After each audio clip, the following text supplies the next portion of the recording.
nuestro curso, la campaña libertadora del sur se da desde las expediciones posteriores a los próceres, ¿no? Esos tiempos donde se va dando bastante aporte a la lucha de la independencia de las colonias españolas. Vamos a hablar de Argentina, Chile, Perú, en las expediciones de la campaña libertadora del sur. Para eso vamos a tener que mencionar a un líder muy principal de esta corriente libertadora conocida como Don José de San Martín, ¿no? Un hombre nacido en Argentina, en Yapeyú, que va a participar mucho activamente en esta corriente libertadora del sur. En esta expedición nosotros podríamos ver algunos antecedentes importantes ya de los aportes que se dio desde el extranjero, ya con principios de la libertad. Entonces, en estos principios de libertad, en principios de buscar unas nuevas formas de gobierno, buscar la independencia de esa opresión española, se va a dar muchas expediciones acerca de Argentina hacia Chile y de Chile hacia el Perú. Entonces, San Martín, en búsqueda de esta lucha por la independencia, ya primero consiguiendo con el caso del virreinato de Argentina, ya se va a dar hacia Chile. Entonces, él no va por el caso del Alto Perú, ya tratando de llegar digamos, al virreinato del Perú, la independencia del Perú.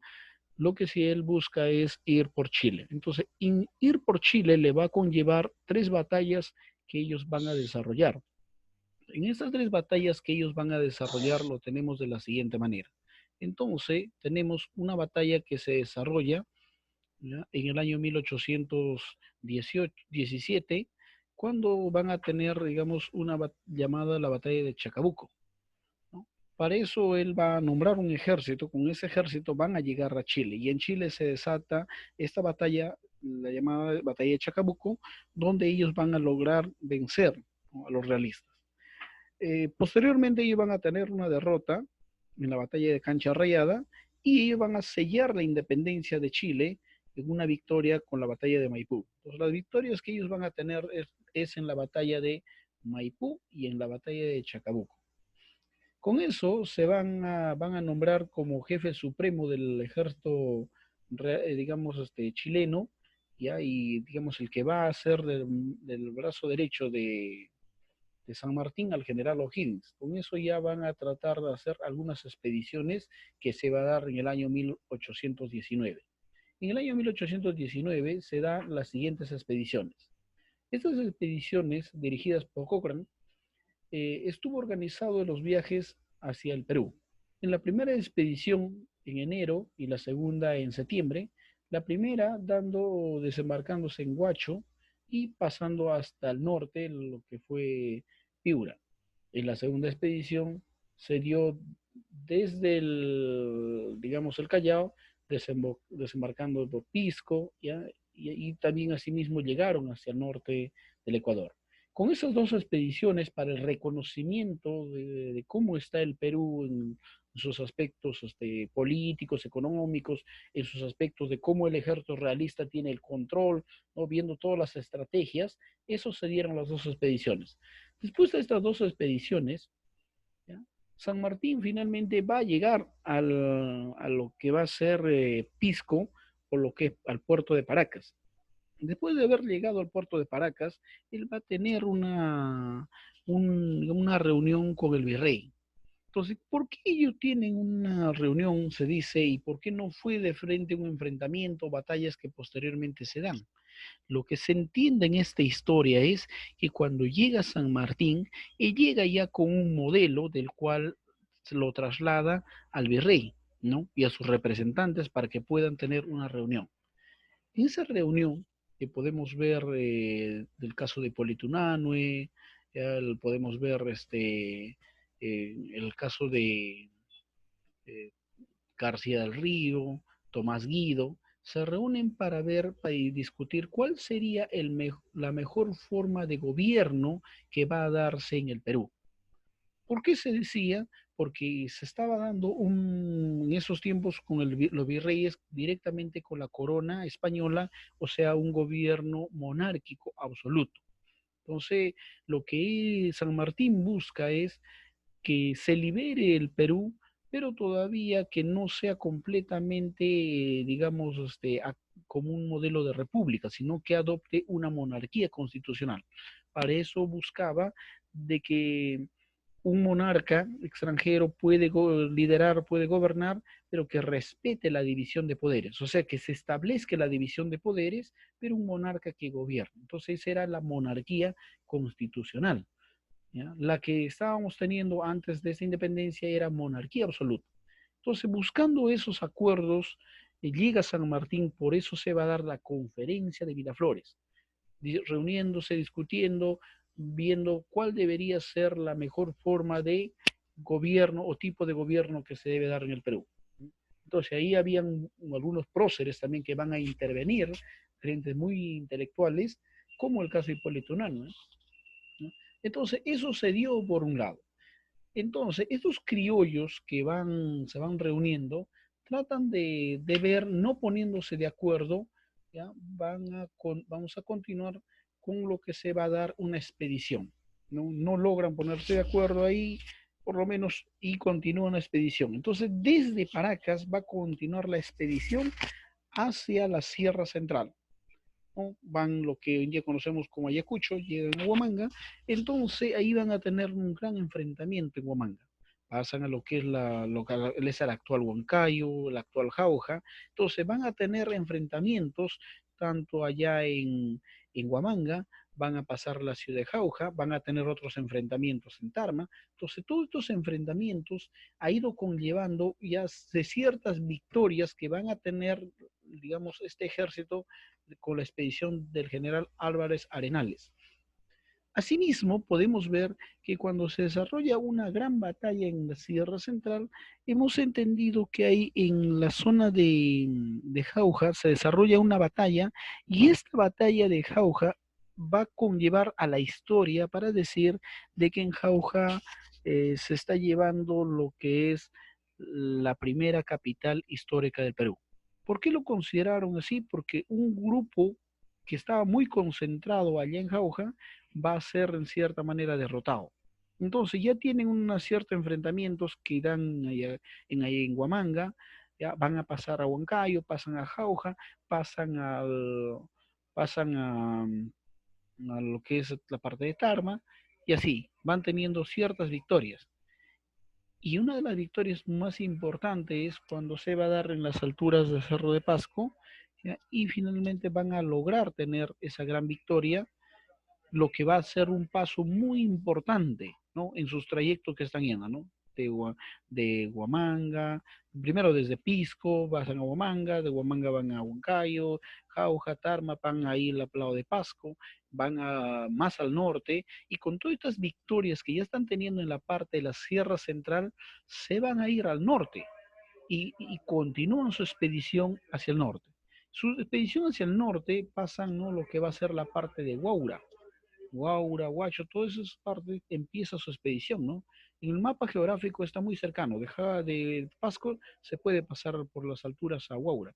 Entonces, con esa expedición llegan a Huaura, ya logran ya una proclamación de la independencia, que así lo conocen, ¿ya? Y aquí quisiera hacer una aclaración. Para algunos, los datos importantes se dio, ¿no? Desde Pisco, ¿ya? Otra gran batalla, muchos dicen, ¿no? Que debe haber sido el de Jauja, declarando la primera ciudad histórica del Perú. Otros dicen, no, debe haber pasado una gran batalla que tuvieron en Pasco.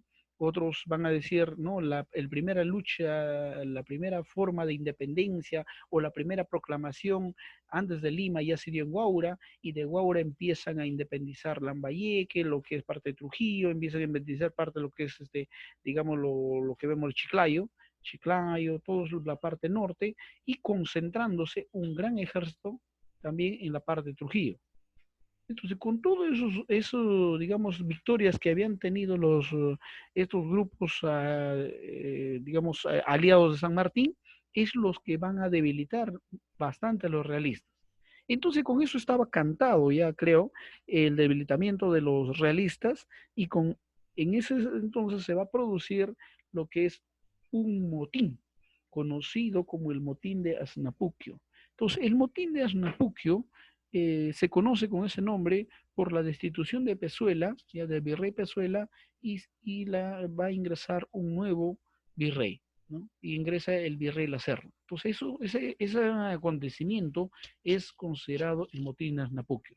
¿Por qué se da eso? Porque se entiende que Pezuela y muchos otros que estaban en eso entonces, ellos se van de Lima, ¿no? Ellos en cierta manera dejan algo abierto, ya que ven que el ejército de San Martín y sus aliados ha crecido bastante.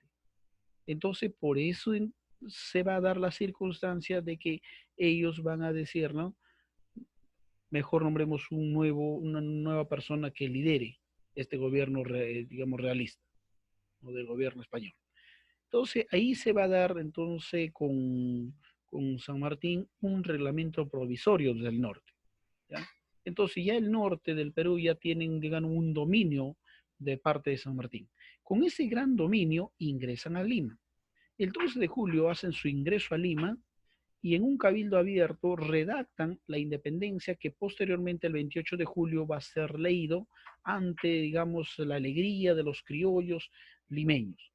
Entonces la cuna limeña de los adinerados limeños, ellos fueron los que estuvieron ahí, ¿no? Escuchando esa proclamación de la independencia.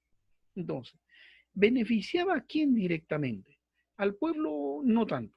Lo que beneficiaba tanto y buscaban estos criollos desde el Convictorio de San Carlos, los colegios que habían en Cusco, colegios que habían en Lima, personajes como Toribio Ruiz de Mendoza, como Hipólito Unanue, desde esas, digamos, filosofías, desde esas ideologías, desde esos pensamientos de libertad, de esa forma de luchar por un país libre, desde sus escritos, es lo que va a consolidarse o va a terminar en esta parte en lo que va a ser una proclamación de la independencia. Entonces, esa proclamación de la independencia en Lima, ¿ya?, va a conllevar a una forma de gobierno que todavía no era república, sino estamos hablando del protectorado de San Martín, tratando él de establecer una monarquía constitucional. En este sentido, se conoce como un gobierno transitorio, ¿no? Entonces el poder es entregado a San Martín y San Martín como protector va, digamos, ya a establecer la división de poderes, digamos, todavía no marcado como república, pero por lo menos como constitución sí. ¿En qué sentido? Que él busca un tipo de gobierno, todavía no hay constitución política, sino un tipo de gobierno muy parecido al principio de república. Y eso sería la división de poderes de lo que fue la influencia desde la ilustración francesa, ilustración inglesa, la ilustración que se en Europa, ¿no? De Montesquieu, de Rousseau y otros más, de ese principio. Ese principio va a ser implantado en la Revolución Francesa. Ese principio también lo acogieron en la independencia de las 13 colonias de América, y eso es lo que San Martín, con esa educación europea que ha tenido, junto con Bolívar y otros más, entonces ellos van a establecer un modelo parecido, ¿no?, de separación de poderes. Pero en el caso de San Martín tampoco quiere desligarse de la monarquía, ¿no? Por eso él busca que se separen los poderes, ¿sí?, no separación de poderes, asimismo también haya el respeto por esta división de poderes, pero la parte del poder ejecutivo debe estar a cargo de un monarca, ¿no? Por eso una monarquía que respete. Entonces, monarquía constitucional, no monarquía absoluta, ¿no? Donde estos monarcas hacen lo que quieren, se dan las riquezas, no, querían una monarquía constitucional. Entonces, en esos entonces, eh, como antecedente a lo que más adelante se va a redactar la Constitución Política, el año 1823, San Martín va a promulgar un estatuto provisorio, donde se va a crear 3 ministerios, entonces, que van a apoyar la parte ejecutiva del protectorado. El Ministerio de Relaciones Exteriores, ¿ya?, como representante Juan del Río, otro representante del Ministerio de Guerra, Bernardo Monteagudo, el Ministerio de Hacienda, Hipólito Unanue, ¿no? Son personajes que van a ir acompañando a San Martín. En la búsqueda de monarquía, él lo que hace es envía una misión ¿ya? Misión de García con el caso del ministro de Relaciones Exteriores, para que pueda ir a Europa a buscar un príncipe, a entrevistarse con un príncipe, para que ese príncipe gobernase el Perú, ¿no? Una monarquía, respetando los derechos fundamentales del ser humano, esta división de poderes, monarquía constitucional. Entonces, esa es la que va, uno de, digamos, formas de la que quiere implantar San Martín. En ese entonces también va a crear una orden del sol, ya que está vigente hasta nuestros días, para premiar a los patriotas que lucharon por la independencia. Posteriormente, va a empezar a fundar un grupo llamado la Sociedad Patriótica. Entonces, esta sociedad patriótica fue con la intención de difundir las ideas monarquistas. O sea, ¿qué quiere decir? Que un monarca, ¿ya? Con un grupo de intelectuales, que el monarca debe ser el que lidere el Perú, no un presidente, sino un monarca. Entonces, ese pensamiento va a conllevar para el año 1823, 24, 25, 26, 27, 28 en adelante, la disputa va a continuar, ¿ya? Con el grupo de separatistas y el grupo de conservadores, ¿no? Una lucha va a haber, ¿no? Algunos quieren sí que se dé tal vez con un tipo de monarquía, otros dicen no, debe ser república, o sea, continúa este debate, pese a que el Perú ya es en el año, a partir del año 1823, es establecido con un presidente de Ribagüero en la cabeza, ¿ya? Con una república bajo la constitución política que se estableció, pero aún así todavía hay disputas por un grupo, ¿no? ¿Por qué? Porque había un grupo que se había sido fundado llamado la Sociedad Patriótica que difundía estas ideas de monarquía. Tanto es así que va a haber acciones militares que se van a ayudar en el tiempo del protectorado de San Martín, ya que, digamos, van a tener ciertas victorias acá en Lima y algunas otras victorias que les he contado a este grupo, y en eso entonces hay dos líderes que van a sobresalir. El caso de Santa Cruz y Sucre, ¿no? Y un ejército más, que fueron al norte, ya conocido en esos tiempos como la Gran Colombia, o la parte sur de la Gran Colombia, lo que es el actual Ecuador, y allá van a ir a apoyar a Bolívar, en esos tiempos que San Martín estaba en el protectorado. Entonces ellos van allá en al Ecuador, van a tener una batalla en la ciudad de Pichincha, de los cuales van a, digamos, salir victoriosos, ¿no? Apoyando en esta batalla. Y finalmente en el año 1822 se da lo que es la independencia del Ecuador, ¿no? Esa parte, hoy llamado Ecuador. Entonces podemos ver también nosotros cómo en este protectorado se va a considerar acerca la ley de viendas, ¿no? Una obra del protectorado. Entonces San Martín dice, con referente a los niños morenos, negros que son, ellos deben ya nacer libres. Era un principio de la ilustración. En la ilustración se decía que las personas nacen libres, pero hoy vemos esclavos. Entonces aquí ya dice, ¿no? Los que nacen a partir del año, perdón, del día 28 de julio del año 1821, los que nacen a partir de esta fecha, ¿ya? Van a nacer libres. Y estaba hablando para los negros, ¿no? Los negros nacidos van a ser libres. Los otros todavía tendrían que esperar mucho más adelante, ¿no? Un promedio de 25 años después, para que finalmente Ramón Castilla declare digamos, un edicto donde finalmente va a decir de que todos los negros sean libres.